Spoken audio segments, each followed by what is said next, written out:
Hi ladies and gentlemen, welcome back to the Superchonk Super Audio Show. Today I've got something really new for you guys. In fact, it is so new that I don't even have the product yet. What I have on hand is not the product but the prototype of the Hiby RS6. Let's find out more in today's episode. Let's go!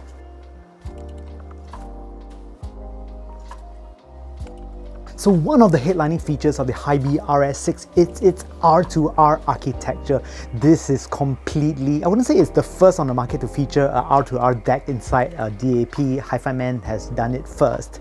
But this is Hiby's first in-house design, all done in-house, which is amazing. And R2R DAPs are a rarity in this market. All the other brands, Astor & Kern, Lotto, Ibaso, all of them running Delta Sigma DAPs, which is, done by many companies using chips such as Cirrus Logic, AKM, and whatever. All of them are Delta Sigma, but this is an R2R architecture, which is not very common, to be honest with you. And also the Hiby RS6, what is amazing is that it has its own Hiby OS. Hiby OS is based off Android 9, and that essentially means that you can run any Android apps on it. You might think that it is not the latest Android 12, but honestly that is okay because most apps on Android support more than one generation of Android on it. So your Spotify is able to work, Apple Music Lossless is able to work. Personally, I've been using this on Apple Lossless and the experience is really out of this world. So another thing that the Hiby RS6 has is a high quality crystal oscillator, so this keeps jitter to a minimum. Internally they have their own Darwin DSP, which is a new infrastructure that Hiby has developed that includes features that are not usually found in traditional R2R architecture, including features such as a linear frequency impulse response filter, non-linear harmonic control, switchable oversampling or non-oversampling, and also including a DSD bypass on a portable equipment. I know that is a lot of technical stuff and I won't be covering that on this first impressions, but basically what it means is that it is extremely configurable and they are able to tweak all the small little nuances in the DAP and to create an endless possibilities of sound signature. And I think this is really exciting to see what Hiby can do in the future. And lastly, it does DSD and up to 16 times MQA as well. So in terms of build quality, the Hiby RS6 is made of aluminum, and this aluminum is very beautiful. It's anodized to a warm gold color, and at the front of it, as you can see over here, it is made of glass. The back of the RS6 is also glass. I know you can't see through this right now, but I'm gonna put an overlay so you can see it, that has a carbon weave as well underneath it. I've seen this design before and honestly it also looks quite nice. And on the top of the Hiby RS6, as you can see over here, is the volume control knob. Now I personally find that the volume control knob is a little small, which is good and bad. The good is that I don't change volume accidentally. Well, the bad is that it's a little bit tricky to change because it's a bit too small. And on the side of the RS6 are the buttons. You can play, pause, forward your tracks, and even turn the screen on. Very usual, typical Android phone stuff. Nothing too crazy out there. Next, we're going to talk about holes. So now the Hiby RS6 actually has 5 holes, one of it being the USB Type-C port. As you know, it's a very useful port. If you've got Android phones, you can charge it via Type-C. This does the same thing. You can actually transfer your music into the DAP through there as well. Now the rest of the holes, you got to be extremely careful because 2 of the holes are line outs. Don't make the same mistake that I did. I plugged in my earphone into one of them and I turned my music on.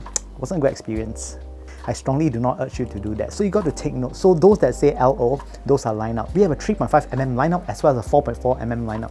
What you want to do though is to put it at the standard headphone out. Also, the Hiby RS6 features a 3.5mm as well as a balanced 4.4mm TRS headphone out. User experience. Have you guys used an iPhone before or even an Android phone?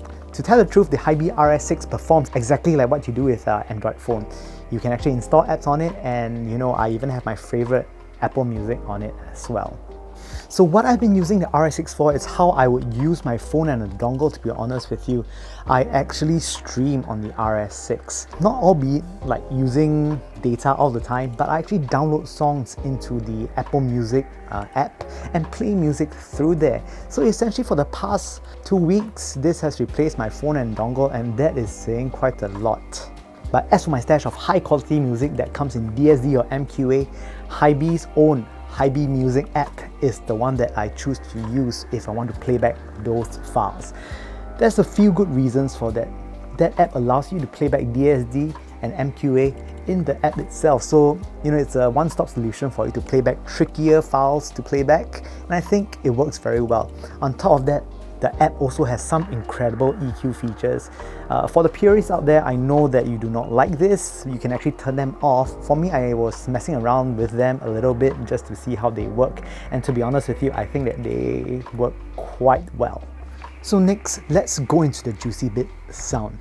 The RS6 actually has a very interesting sound signature. It is simply because it is using an R2R DAP, an R2R architecture to produce this sound that makes it sound drastically different from any other DAP that uses the Delta Sigma DAP. One thing to also know is that there is actually a slight sound difference between the 3.5mm and the 4.4mm, but the overall character is rather similar. It sounds organic and musical, and truth be told, this is a fresh breeze in a sea of Delta Sigma DACs where they sound a little bit more digital. Texture of the music is actually very natural. Decay on the RS6 is smooth and it's not abrupt sounding. Harmonic overtones are rich and vibrant. These overtones ring naturally and it's mega beautiful. For those of you out there who have the privilege of listening to an excellent tube setup, I think that the RS6 actually sounds like an extremely well done tube setup. And that is not the type of tube setup that I think many people have connotations to.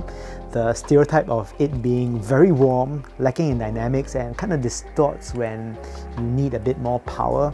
No, this is not that at all. The RS6 is actually extremely organic sounding, and the dynamics are just so sweet as well. It is nothing like the cheaper tube setups, that kind of stereotype that you get. 3.5mm jack and 4.4mm jack, there are some differences. Personally, I use the 4.4mm on the Hiby RS6 a lot. I find that it is just a bit more dynamic and a bit fuller sounding compared to the 3.5, where it's a little bit more compressed. But I'm not saying that the difference is drastic, it's just that it's just kind of there. In terms of drive, the RS6 had no problems driving some of my trickier IEMs to drive. I actually feel that it does give the IEMs a lot of control. I never once felt that it was lacking in any manner, be it on the 4.4 or 3.5. And finally, in conclusion, bearing in mind that this is just a prototype, I actually find the sound to be very, very refreshing, to be honest with you. In a sea of Delta Sigma based DACs, I actually found something else that I would like to add to my own personal arsenal, and I think I have it right here. In terms of usage, it is fantastic. There is no problem with me using Apple Music or using its own app Hiby Music to play DSD or MQA files. On the whole, I really like the Hiby RS6. And with that, thank you guys so much for watching the Superchonk Super Audio Show. I'm very, very pleased that you guys came back to see my not so handsome face here, but anyways, yeah, really appreciate it, guys. It's been quite a journey getting to the number of subs that I have now. It's not a lot. I'm sure with your help we can grow to even larger numbers. And if you like the content so far, please press the like and subscribe button right here down below, and kindly press the bell icon by the side as well to be notified of the latest videos. Thank you guys so much once again, and I hope to see you guys soon.